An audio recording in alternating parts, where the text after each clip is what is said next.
The People's Countryside The Environmental People's Countryside Debate Environmental Debate Podcast. The People's Countryside Environmental Debate Podcast. People's Countryside Environmental Debate Podcast. The People's Countryside Environmental Debate Podcast. Grace from Ipswich, England says, "We have pressures put upon us and by ourselves and others in the UK to get on the housing ladder. Is being out on there really important, or is it about people higher up the pyramid enslaving us to debt?" Many say in the UK, grant funders in the UK make it difficult for those seeking funding, as they have different agendas and methodologies that applicants have to tap into. Yet if funders work together, streamlined, it could iron out some of the duplication work. This is the People's Countryside Environmental Debate Podcast. I'm Stuart the Wildman Mabbutt. I'm Alex Kauffmann. I'm William Mankelow. And who's in the listener's chair again? William Mankelow. Alex Kauffmann. Yeah, it's welcome back, Alex. It's you're taking up residence in the listener's chair. Yeah, this seems more like my home already. Yeah. So this podcast is you, the listeners, sending questions for us to conversate about. We don't talk about the countryside, we don't talk about people all the time, but we always try and bring your questions back to the environment in some way. We don't see the questions before we press record.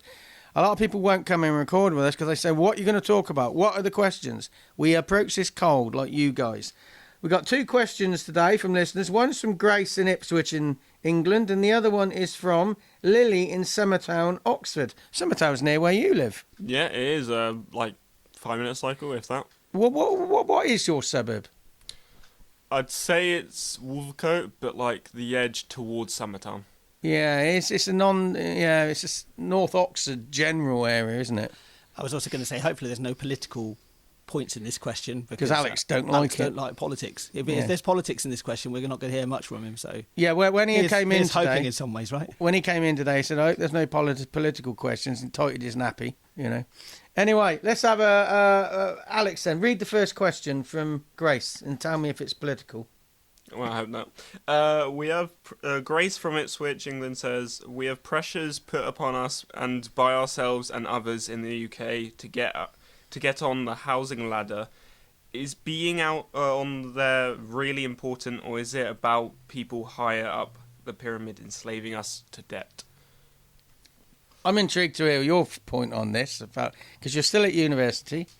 Home ownership, what's your aspiration on that? Well, I hope to become a homeowner someday, but I've looked at it and it doesn't seem as easy as it, I guess I would have thought it was, but it's hard to pay the mortgage off in your own lifetime with current wages. Yeah, that too. I've seen the numbers of how far salaries have gone and how far the housing prices have gone, and the comparison is very different. They're talking about bringing in 45-year mortgages instead of 25-year mortgages. But I've also heard some countries... Now, you're looking to move to Japan at some stage. Now, I'm not sure they do this in Japan, but I saw it somewhere over there.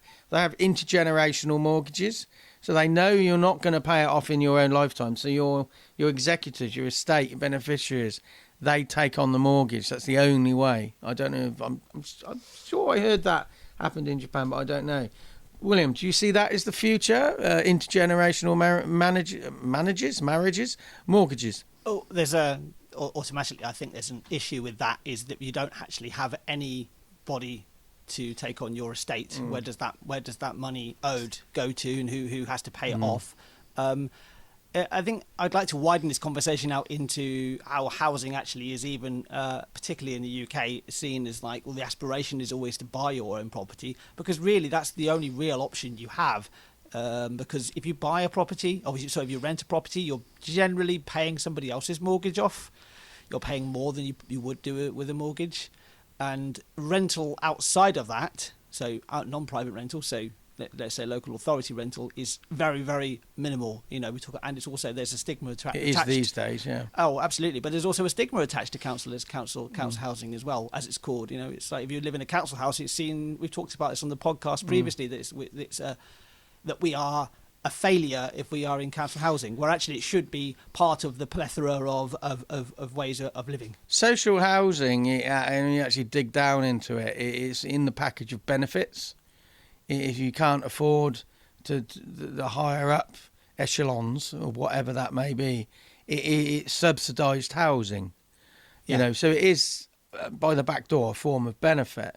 Interestingly, in Oxford, where we're recording, there is only 8,000 council houses, or not to say social, council houses. There's housing associations, which are a whole different corrupt body. Oh, I didn't say that. Did I say that out loud? Well, it's kind of like the council has generally the councils have a what would it be when they have to look after their tenants?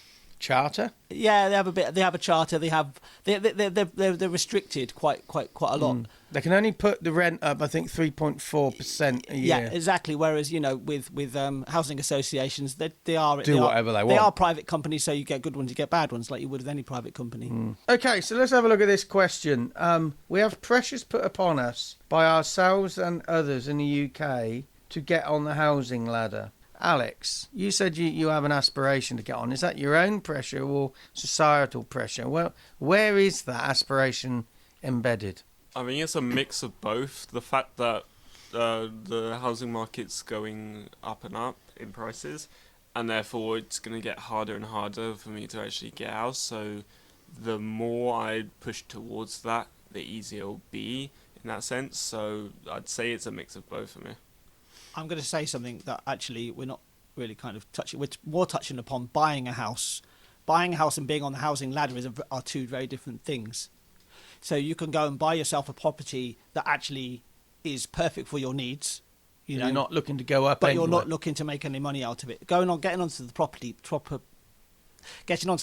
ladder is the whole idea of you buy somewhere that's maybe a bit run down, you make it up, and then you move up the ladder. You sell it, and then you move up the ladder. Is the whole idea of the aspiration of it's always the aspiration to have a bigger property, a bigger, more luxurious property to, in some ways, show that you are successful in life. I think that's really a false way of looking at life.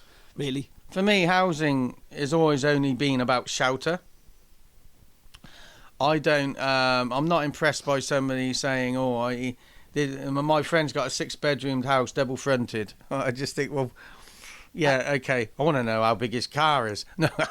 But it would actually, I would be impressed with somebody who bought a 6-bed property and actually said, well, actually, I'm going to segregate this part off and I'm going to make it so it's actually a very affordable rental space for other people. Yeah. Or maybe using it for office space or something. Or you're actually using it for good, not just for the fact that you've got 6 bedrooms and there's only 2 of you rattling around in it. Yeah, I've never been personally motivated by, apart from just having shelter.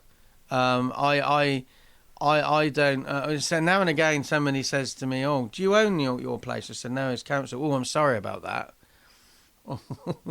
No, but I'm where I want to be.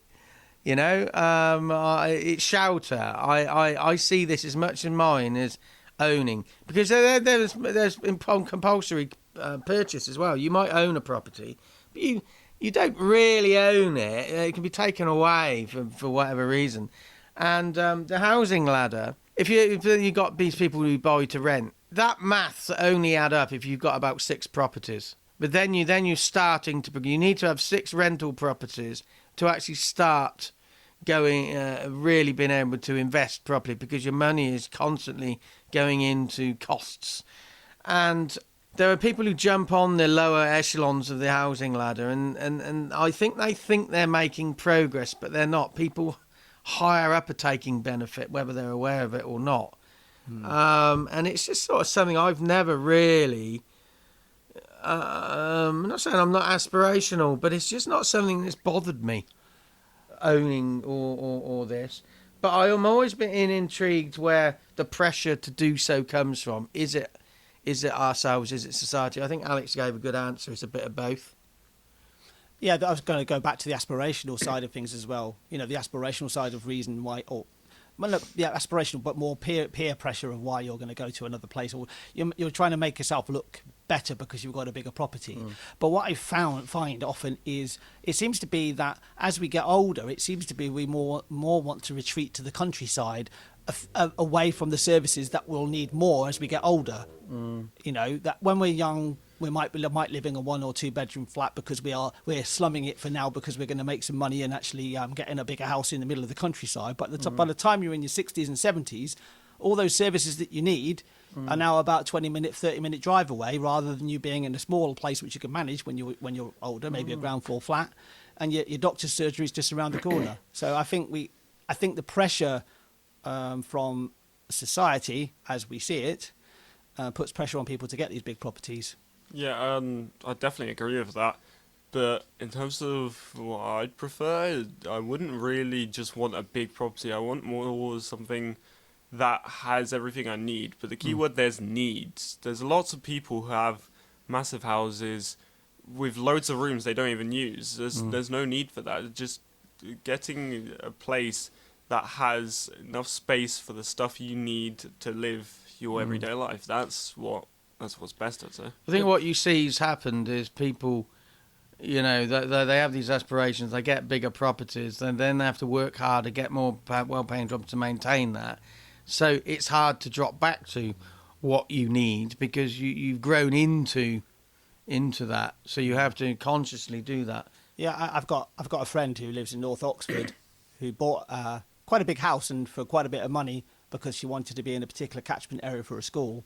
And now she's basically stuck there and she's having to have 2 jobs because she needs to pay the mortgage. Well, Yeah. I've always been thinking that Downsizing isn't an option. Downsizing for her isn't an option because it probably is a pride thing, pride and a status thing, that she's got this house in North Oxford where actually, why don't you think about that's probably got a nice bit of collateral in it, sell it off and go to a smaller place because, you know, your children are going to be moving out soon. It's just going to be you mostly and maybe your partner. But that's it, really. You may as well just be living in your means. But I do like what Alex has said there about, you know, just you have what you need, you know, rather than actually just sort of like, you know, having too much, really. And I know you said earlier, William, there's a difference between home ownership and being on the housing ladder, but I'm reading this again, and Grace is moving this over towards the housing ladder because she actually goes on to ask, is being on the housing ladder really important, or is it more about people higher up the pyramid enslaving us to debt? Yeah. Well, let's break that down into 2. Is it important to be on the housing ladder, or is it more important to be a homeowner, or is it more important just to have shelter, regardless? Yeah, I was pointing out it earlier because our conversation was centred around purchasing a property, which is different to actually being on the housing ladder. So that's why I made that differentiation. Yeah. Is it important? Is it really important to be on the housing ladder? No, not at all. Unless you're somebody who really wants to try and make money out of your property. I mean, I don't think there's any real harm in, you know, if you're somebody who loves to fix things, you know, you'll find a property that is in dilapidated state. You fix it up, you live there for a bit, and you move on to the next one. If that's what you want to do, go for it. But I also think you need to. It's not just the next one. You have multiples. You need to get to 6 before the maths really start to. It sustains itself. Yeah. You know, otherwise you're just running. You're chasing your tail. You need to have 6 properties. But it all depends on what your motivation is. Yeah. Because if you earn a decent amount of money, you might just think, well, I don't really care that I make money out of this. This is what I like to do. I like to update properties. You might actually leave a property in a better state than you left it pound in. Somebody I went to school with said, he owns this house, and he said he feels like he's achieved something. And I just said to him, have you really achieved anything, or is this a distraction? But there's a comment here about people higher up the pyramid enslaving us to debt. Whether they do that consciously in their trading in that, you know, mortgage lenders or whatever, or they are just taking benefit from the system, that there are people lower down the system that, you know, enhances their lifestyle.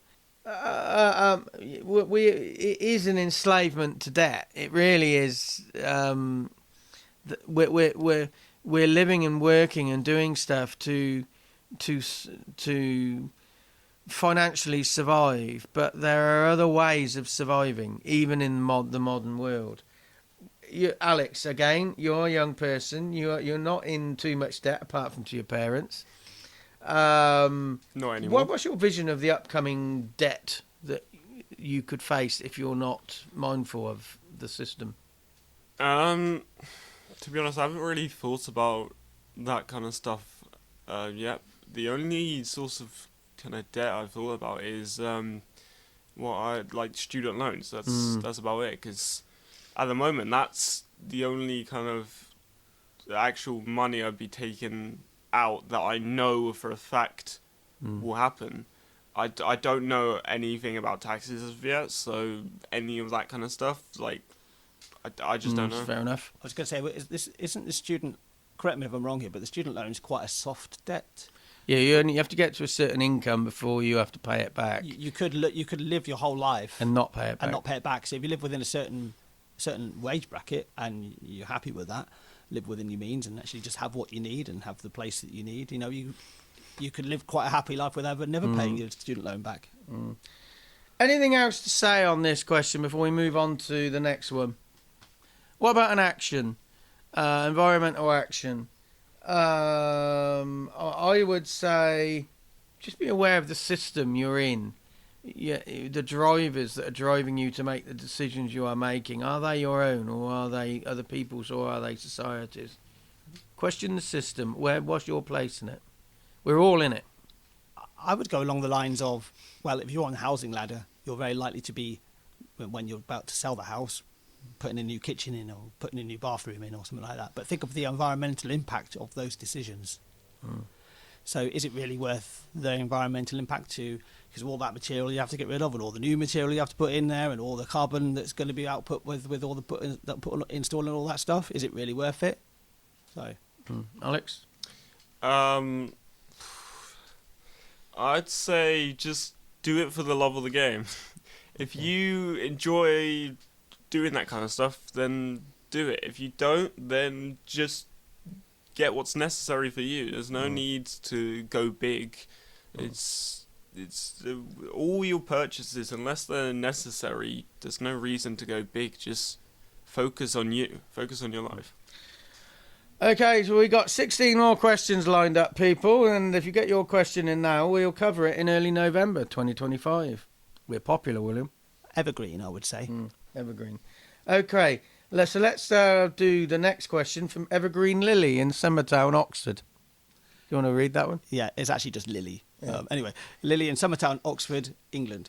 Many say in the UK, grant funders in the UK make it difficult for those seeking funding as they have different agendas and methodologies that applicants have to tap into. Yet if funders work together, streamlined, it could iron out some of the duplication work. Funders could pool their efforts so people seeking funding have less hoops to jump through. I see that funders want applicants to justify their impact, whereas focusing on asking applicants what they need to be even more impactful could be more beneficial. Yet other people say applicants should just accept it's hard work getting funding, and funders are in actual fact already communicating to iron things out. Are we too willing to accept these days? I think I know, Lily. This rings a bell for me because I did a consultation, 4-day consultation process at the beginning of 2025, and I met somebody called Lily there, and I think we had a conversation about this, and I know she lived in Summertown, so I think it's filtered through, and I think I know she's having a little dig actually at somebody else who was at this meeting, but I'll come on to that.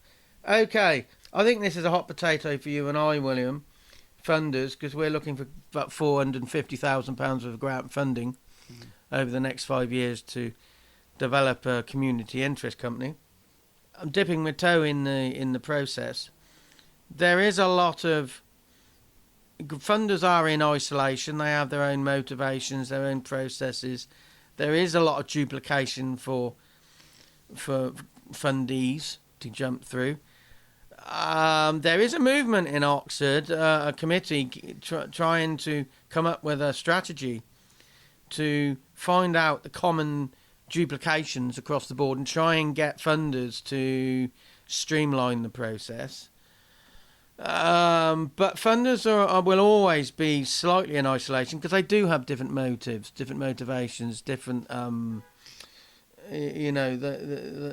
stuff like that. But your thoughts while I process mine a moment. Is it possible to marry a complex system up so it's a bit more streamlined? I'd definitely say it's possible, but it just depends on people themselves. The way I like to think about it is everything has a good and a bad side, but it's dependent on how that's used, basically. So the example I go for is a glass cup. The positive is it can hold liquid for you. The negative is I can use it as a weapon. So it is dependent on the person, and in that sense it's similar to funding, how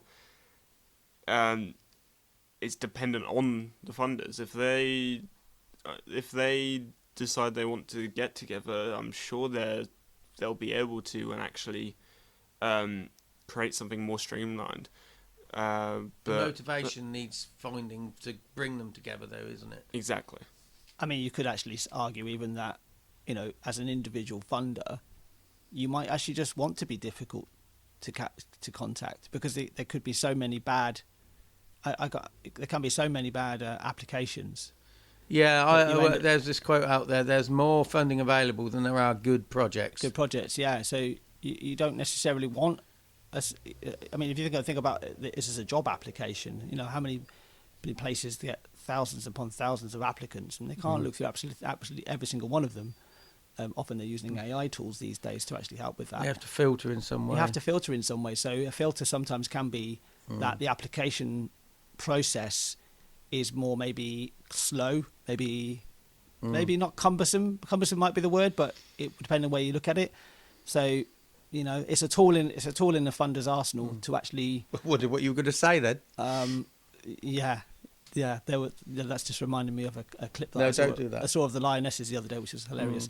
Anyway, so it's a tool in the funder's bag of tools, shall we say, not an arsenal, because it makes him clench his backside, to maybe filter out applicants that are not necessarily serious, because you can actually have people think, oh, there's a pot of money there, I just have to scrawl my name on a piece of paper and chuck it at them. Yeah, just reading the first bit, it says many say in the UK grant funders make it difficult for those seeking funding as they have different agendas and methodologies that applicants have to tap into. I don't necessarily think they're always trying to make it difficult. It's just the system. It's a complex system. But I do think the agendas, I'm happy for them to be different. But I think there could be a universal methodology, a standard that they all use, or they could the method, the layout of the forms could be formulated across the board better. That still would allow them to filter out the bad applicants, because they still have to put the right information in. I think in some ways we'll be talking about accessibility of forms. So it's like it's really obvious what you need to put in and where. Yeah, the language. Make it simple. Yeah. This is probably a topic that I'm not best suited for, but well, it's not political. It's not political, but that's true. But I have no experience in this field, and so it's a bit of a strange one. I mean, I kind of like it. Sorry, Alex. I liken it to like a job advert. That you put a job description together and criteria for that. That's gonna filter out a lot of people because that's the person they're looking for. So a funder, especially a private funder, has got a pot of money, and they want it to be specifically used in specific ways. They're not going to want absolutely everybody all in sundry. Yeah. That's definitely a good point, because it's like that kind of. I guess in a way it's similar to how some artists don't want to share their work. They want to keep it to themselves because they're the ones who did it. Although, in reality, if you share your work, you get better because you can get that feedback and you can collaborate with people and all that. And similarly, that's kind of like funders, because there's not too many good projects compared to how many funders there are, like you were saying. It's not really beneficial to just stay separate, even though they want to have that kind of like glory of finding a good project all to themselves. And it's kind of like that greed that separates them, although working together probably is a better solution for them. Yeah, there is this anomaly out there where funders say, we want to be the only funder funding your project, but we're not going to fund 100% of your project. You need to find funding elsewhere. So that's the contradiction, you know. But I do think another line in Lily's question, if funders work together, streamlined, it could iron out some duplication work. I don't think there's any problem now and again funders coming together as a body and just saying, right, is there anything we can iron out here? I'm not sure that's in the industry, that's a common practice, but I think the practice is maybe why it becomes cumbersome, because it just stuff's added. I mean, from the funder's point of view, you want to have some streamlining, wouldn't you? But again, I'll go back to the job advert analogy. If you were to go for 2 or 3 separate jobs, you're going to do a different heading letter, aren't you? For every single one. You're not going to do a blanket one because it's not going to be very specific for that job. So, you know, you have to work on it yourself. I think maybe with people who are going after funding are hoping that it's going to be easy, but you really have to sort of be in for the longer haul, as it were, to get the funding. Lily says funders could pool their efforts so people seeking funding have less hoops to jump through.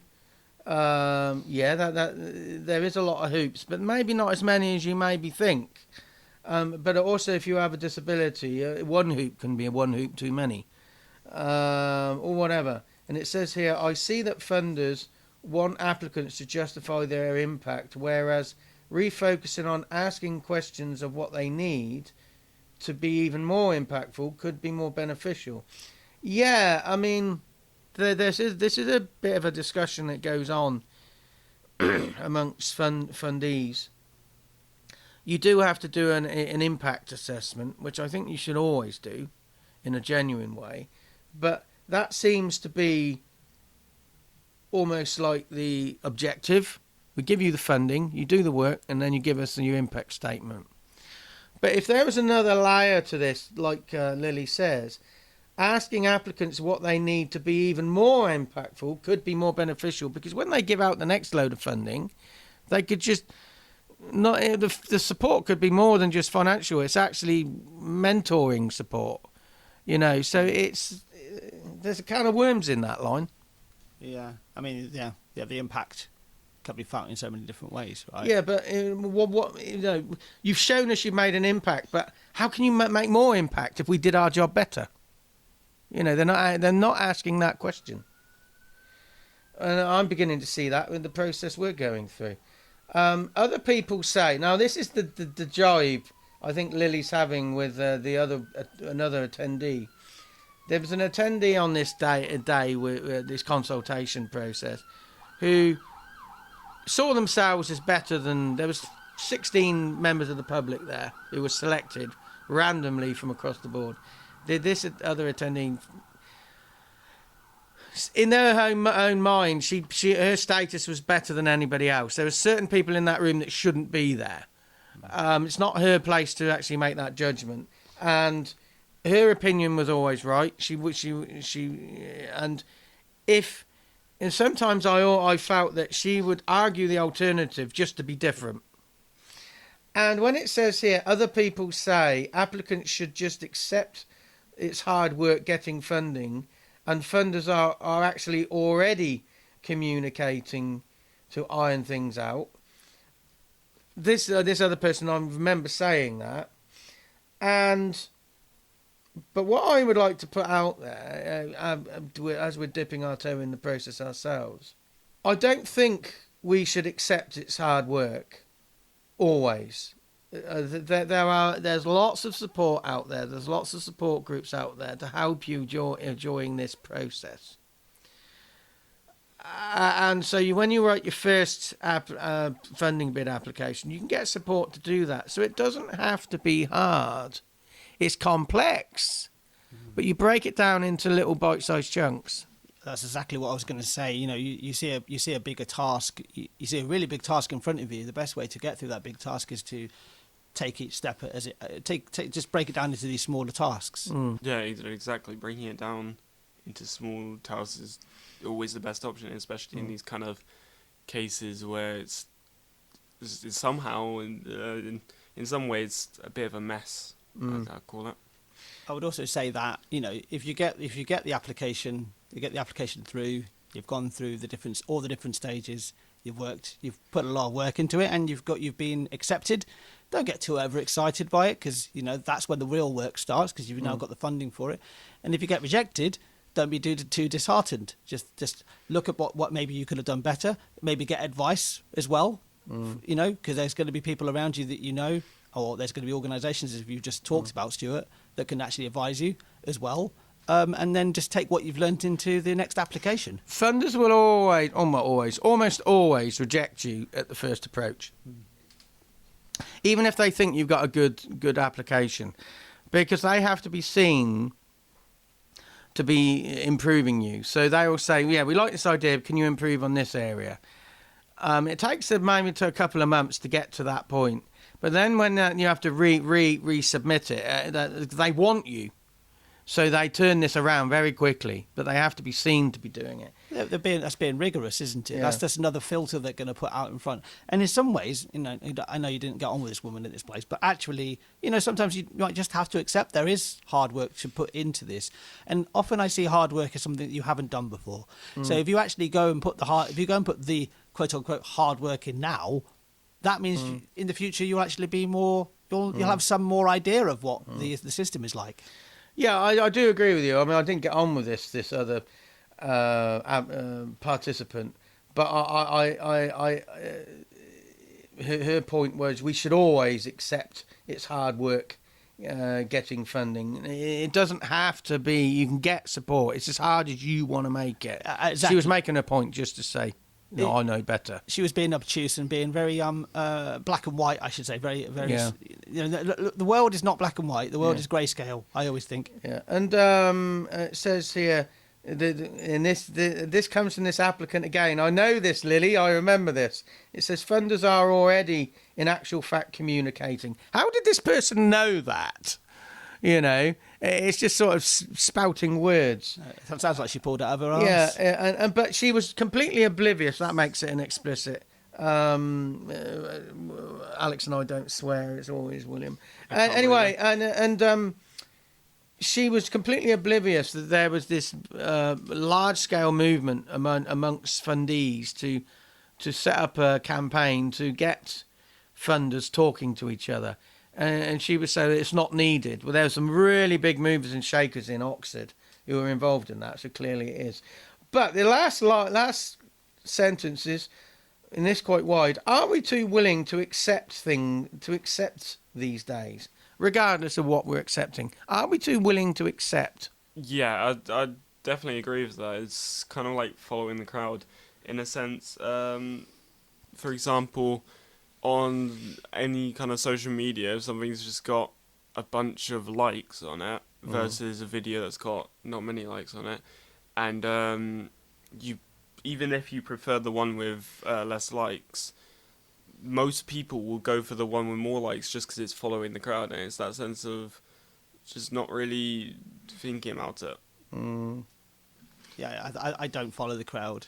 I think I like with music especially. I'll always look for something a little bit out there. I don't care if they've had 1 billion listens or 10 listens. If I like it, I like it. So we're not accepting. We are too willing to accept these days. I think we're too willing to accept Status quo. politicians being never really changing. we've had a change of government, but how much has really changed in the last, say, like year or so? Not much, eh? Not much. I'm trying to get him into politics. I'm trying to get Alex into politics here. Trying to draw him in. I refuse to talk on politics. Yeah. No, he doesn't. And so even just refusing is actually talking on politics, isn't it? But it says, are we too willing to accept these days? Is that what's caused politics to be so samey? We just accept the futility of our influence. It's kind of that sense of